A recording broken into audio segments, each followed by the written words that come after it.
Welcome to Nets Republic. I'm your host, Seth the Bond. Longtime viewers of my content anyway, tonight's going to be a blast from the past. Anyone who's been, watching Nets Republic for the last year or any of my other content for the last maybe 3 years, this will be a new concept to you. This is like pre-pandemic type stuff. But we are going to introduce a new facet here on Nets Republic, something I haven't done in years.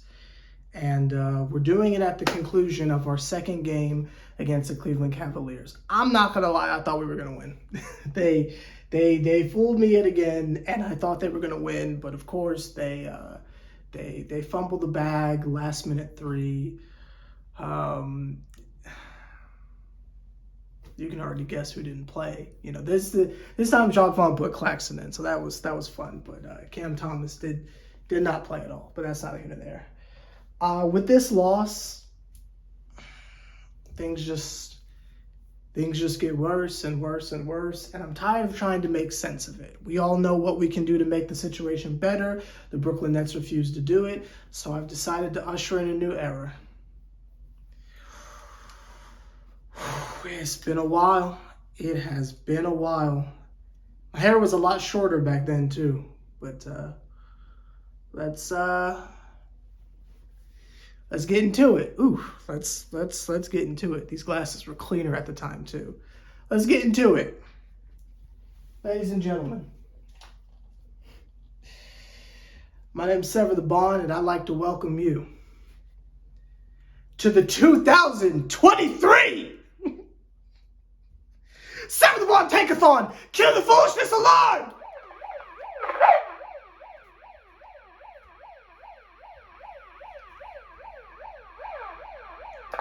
I remember the foolishness alarm being a whole lot louder than that, but this thing is like 10 years old. But that's neither here nor there. Welcome back to the Tank-A-Thon. We ain't had a Seth the Bond Tank-A-Thon in several years. I haven't supported a team this terrible in quite some time. So it's time to go back in the day.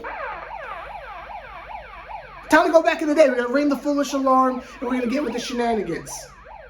Ladies and gentlemen, and everyone else in between. Wow, this thing really does not work at all. I got this thing in like 2017. I'm in shock it still rings, but we will still ring the foolishness alarm. It used to be like really, really loud, like shake the block loud, but that's neither here nor there. I have donned the broken glasses that for some reason fit me less than they do. I don't know if my head got bigger. I don't know, but that's neither here nor there. Y'all, welcome to the Tank-A-Thon. If you don't know what the Tank-A-Thon is, it is when the season is done, there's no sense in having any confidence in anything, and we need to throw in the proverbial towel and start to look towards the future. Now, I refuse to look at draft picks because it's a little too late to look at that. I just want to look at very silly things to carry us through the rest of the season because nothing else matters at this point. I don't know if y'all are at that point, but for me, I'm at that point. It's like that Radiohead song Body Snatchers. Has the lights gone out for you? Because the lights gone out for me. It's the 21st century. Yeah, the 21st century. So I'm at that point where I've given up hope. Them dudes have lost 5 consecutive games in a row. It's either 5 or 4. I feel like it's 5. We just lost 2 times in a row to the Cavs. If we would have won the game, even if it was by 1 point, I would have said a dub is a dub, and I would have gone on here and had a conversation about how the playoffs would be interesting. And all we got to do is get in and avoid the play-in because it would have shown that a proper series would go differently. You feel me? A proper series would go differently. If we were playing a team at least 4 times in a row, they would have to beat us 4 times consecutively. But that theory is so far down the drain at this point, it's almost laughable. Because not only did the Cavs beat us 2 games in a row back-to-back Jordan 96-97 cover Lethal Weapon, not only did them dudes beat us 2 times in a row, but they did it at the Barclays. They did it in our house 2 times in a row. So you can't even argue home court advantage, even if that would make sense in this metaphorical equation of, well, someone has to see us in the series. They beat us 2 times in a row in our house. That is how much of a lost cause this season is. Even at home, They can't get their shenanigans together to ring together a win.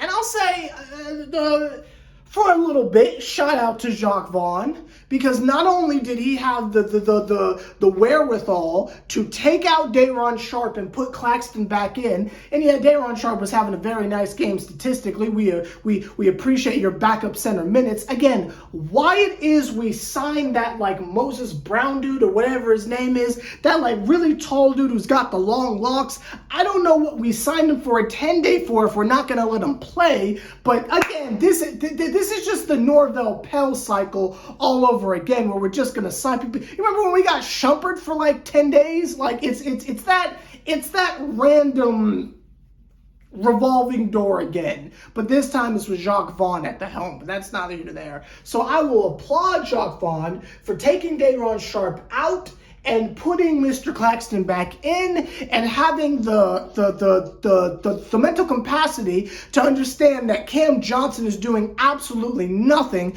So you put Joe Harris in there, who was having a moment for life. I think he passed like 1,000 career three-pointers made. It's a shame he couldn't have had one of those 1,000 three-pointers in the second round in Game 7 against the Bucks. But that's neither here nor there. The Tank-A-Thon is when we just throw all logic out the window. We don't really analyze the games. We don't really get to the nitty gritty. We don't do any of that. We simply take a general topic that is in the best interest of the future, and we focus on that for about 20 minutes.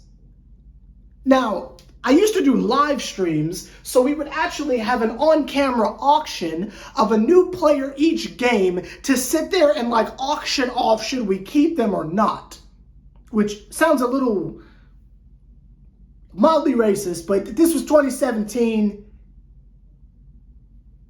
That's not a valid excuse for my past behavior. But anyway, listen, you can cancel me later. You should cancel me for those Chris Brown GTA Let's Plays, to be quite honest with you. But that's neither here nor there, and I should stop snitching on myself. Listen! We are going to do the same general concept, only instead of a live stream where I can physically see what you're saying, you can just leave the comments down below. And I actually, started getting in the habit of reading comments in preparation for this video because I figured they'd lose, but then they tricked me and then they lost anyway. But anyway, I actually read the comments for last video, and to that Cavs fan who said like, we as Cavs fans been saying that we won the Harden trade. My G, y'all didn't have James Harden. You were the random like third that got like the sloppy seconds of the trade. Let's make that 1,000% clear. We didn't get anything from y'all. We unloaded talent to y'all. I forgot where we sent Karras originally. I think it was like the Pacers or something like that. So the idea that you won a trade makes no sense whatsoever. If it was the Rockets saying that, number one, they'd be wrong, but it would make more sense because the Rockets was the one that actually had James Harden.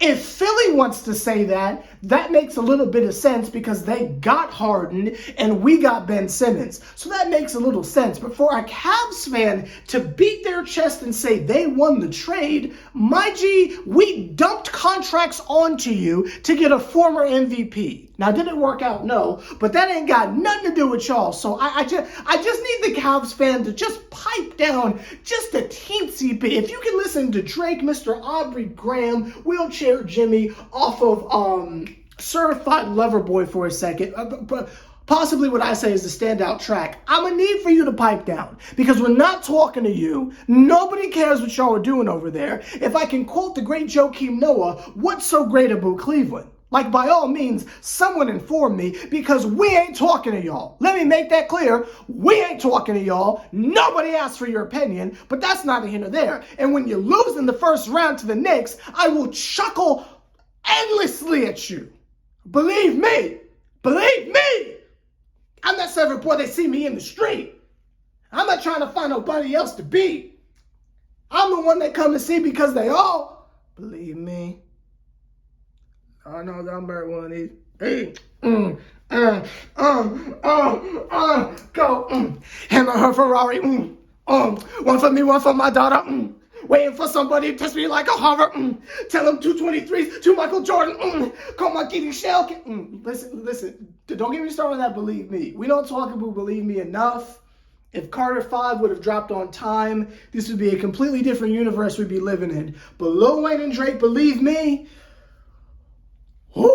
to this day,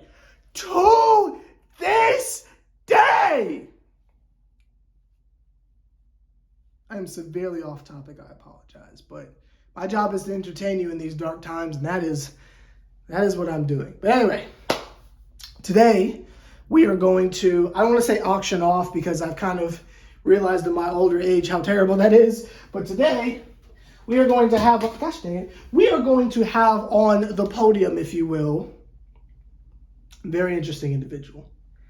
His name is Seth Curry. If I knew what Seth was short for, I would say that. We'll say Sylvester. Sylvester Curry. Sylvester Curry, come up to the front. We would like a word with you. We would like to speak upon you. I'm going to ring the foolishness alarm.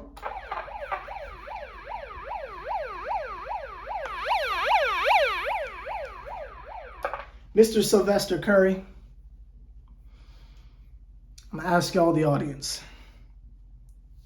Do we keep him? Do we let him go? I remember I used to have like a fake phone and everything. Like, oh, those live streams were crazy back in the day, but that's not here nor there. But anyway, let me know down below. Do we keep Mr. Seth Curry? Or do we let him walk? Do we try to trade him or something like that? Let me know. To me, I really think it comes down to the simple idea of you either pick Joe Harris or Seth. I don't see a world where we keep them both. I don't think it makes sense, especially for the defensive liabilities that they both have. I feel like you gotta pick one. I feel like having them both only works when we have superstars surrounding them. Do we keep both? So we'll do a double, if you will. We'll do a double. Do we keep Seth Curry? Do we keep Joe Harris? Do we keep both, or do we pick one? Leave down below what your thoughts are. If this was a live stream, I would say call on in, and I will take your calls on the because it's the Tank-A-Thon. You feel me? There was a whole concept. You just had to be there. 2017 was a weird period of time. You just had to be there, but that's not here or there. So leave down below what you think. Do we keep Seth? Do we trade him? Do we keep Joey? Do we trade him? Do we keep them both? Do we only keep one of them? Let me know your thoughts down below. My thinking is we only keep one of them. And if you're asking who I think we should keep, I think it's Joe Harris. Just from the standpoint of Joey is like entrenched in Nets culture. He's also taller and plays better defense, which isn't saying that much. But I believe that if Joe Harris is just being utilized properly, he has shown us that he is capable of being that dude and being that individual. Now, he will vanish when we need him the most, but we're not asking Joe Harris to save us in the clutch. It would have been nice if he contributed in previous time periods, but we will just ignore that and pretend like he wasn't one of the main reasons why we don't have a championship right now. But that's not here or there. I say we keep Joe Harris. That is me personally. And that is coming from someone that had a sarcastic, backhanded segment on here called the Harris Huddle. But I think we should keep Joey and we should get rid of Seth. I think we could get something really good for Seth Curry. Seth Curry is kind of already a journeyman as it is. So even though it would be messed up that he would have to uproot his family and go somewhere else again, you feel me? I think it's best to just keep Joey. You already gave him the money, might as well fulfill it. And it would just be sad to see the entire roster be uprooted for alleged hopes and dreams. You know what I mean? Like, we already had to see Spencer go once, and now he's back. We already, every time we play the Cavs, have to look at Karis LeVert and Jared Allen and just kind of sit there and be like, every time we play the Nuggets. You know the list we go through when we have these conversations. So,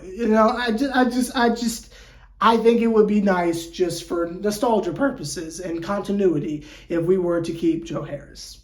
Again, I didn't really get into my Karis LeVert bag, but just know it's right here.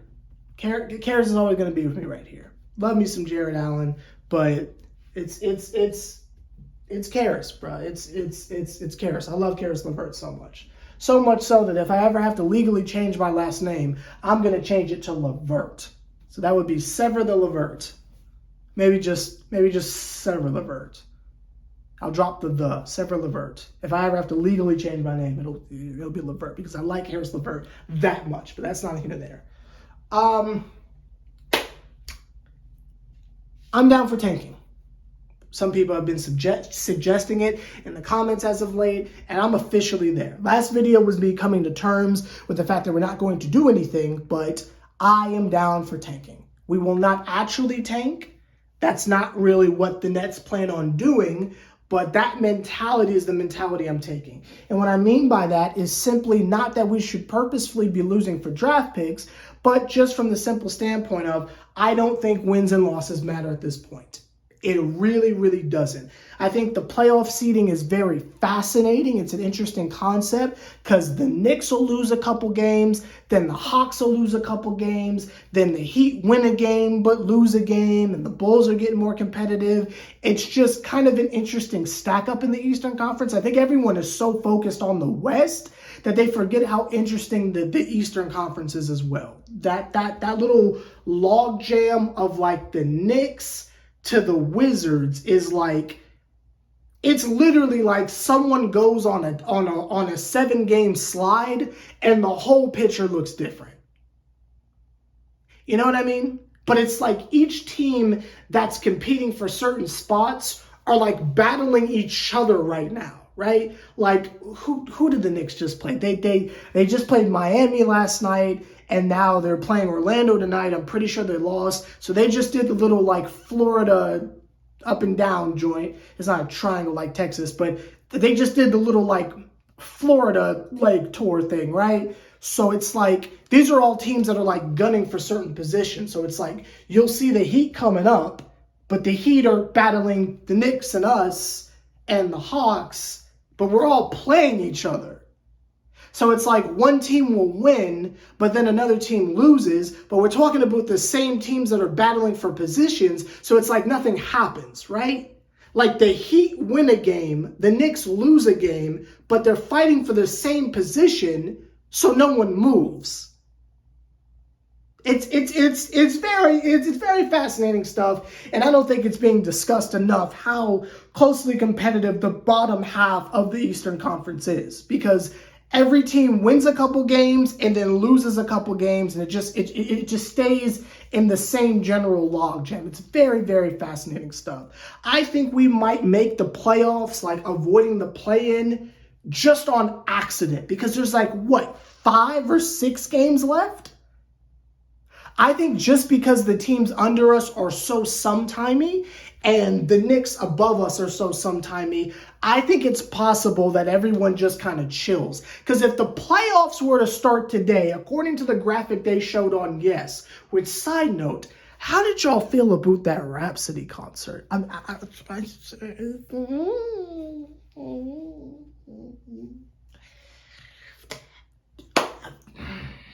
We could have got Tierra whack, that's all I'm going to say. But that's not here or there. That's not here or there. If the playoffs were to start today, we're the 6th seed, so we would be playing the 3rd seed, and the 3rd seed is the 76ers.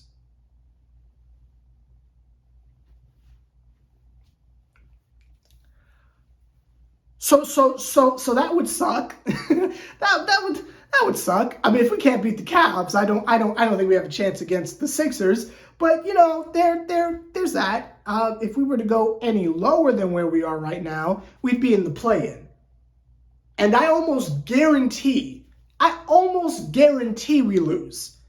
Because, like, let's say, like, the Heat creep up past the Hawks. They get the 6th seed. We go down to the 7th seed. The Hawks drip down to the 8th. Or maybe we go to the 8th and the Hawks stay in the 7th or something like that, right? Or you could flip it in the other combination. You could say the Hawks get to the 6th seed. We drop down to the 8th seed and Miami gets the 7th seed. We are either playing in the play-in Miami or the Hawks. Like, worst case, we lose every game from here on out. The lowest we probably go is the 8th seed, just on some mathematic type stuff, right? So we're either playing realistically the Hawks or the Heat in a win-or-go-home game. I don't think we beat either of them, especially the Hawks. And I hope y'all will listen to me when I tell you we want nothing to do with Trae Young in a single elimination game. I need y'all to believe me, because the Knicks fans didn't believe me. A lot of people don't believe me when I tell them this. The Cavs didn't believe me. I need you to listen to me when I tell you you don't want to see the Hawks, specifically Trae, in a game one eliminate. You don't want that. I'm trying to tell you. I don't think we get past Miami either. So that brings us to like the second bracket of the play-in, which would be against like what? Like the Bulls and the Wizards, or I think that's how that works. But again, it's the same general concept. Like, I think we can beat the Wizards. I'm not worried about that. The Bulls, I don't know. And the Bulls could turn into the Magic. Like, who knows? Like, I just don't have much confidence in the team. I think we either avoid the play-in and get swept by whoever. I think the only team we've got a legitimate chance against in like the regular playoff format, no, not every one of them sweeping us. We saw the Celtics were getting swept again. We see Milwaukee, we're getting swept. We see the Sixers were getting swept. We see the Cavs were getting swept. God, I hate to say this, but if we see the Knicks, we're getting swept.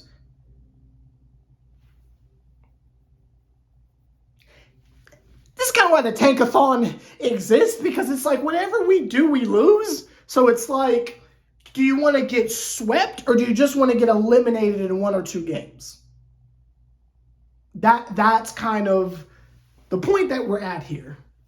But anyway, let me know your thoughts down below, along with who do you think we should keep as far as Seth Curry or Joe Harris or both or just one of them. Let me know, how do you want to lose this postseason? Do you want to get knocked out in the play-in or do you want to get swept in the first round? Let me know. Preferably, I like to get swept in the first round because I like the playoffs. I like when my team is in the playoffs, even if we don't make it very far, because it's just an exciting time period.